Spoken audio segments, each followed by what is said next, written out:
Hi, I'm Meredith Collins. I am a senior early childhood education major as well as a graduate student studying literacy and language. Like two of the texts mentioned, not many people draw women as scientists, but that rate is ever increasing.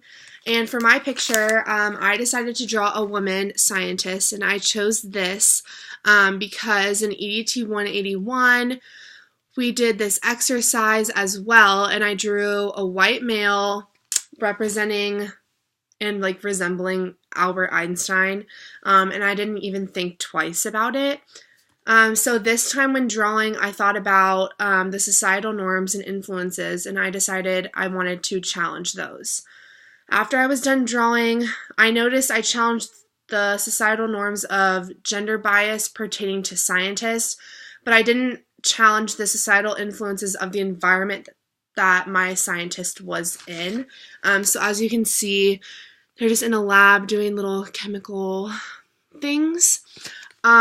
So anyone can be a scientist, and it's important that societal norms don't affect what we think we can and cannot do, or be something because our gender doesn't fit the role.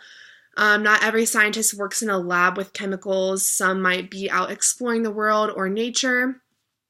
Others might be 5 years old on the playground inquiring about how things work the way that they do and how trees got there, etc.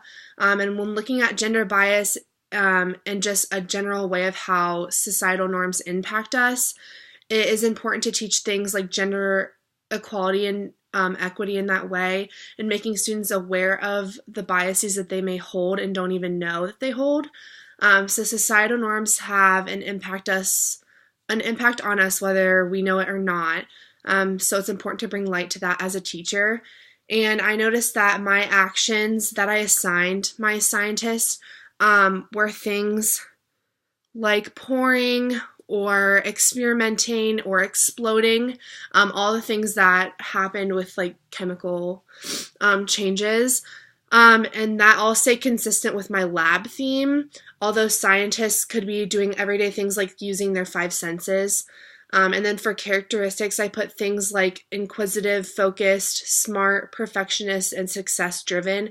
And with these characteristics, I chose, they associate with strong women in my view, although it's important to realize that every scientist has a different personality and characteristics of their own. And being a scientist doesn't mean that you can only have certain characteristics in one's personality.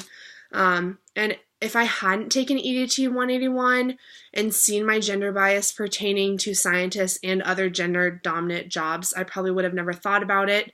And for this activity, I probably would have still drawn a male scientist. So it's important to share these things with students so that they can work through these societal norms as well that they might not know that they have.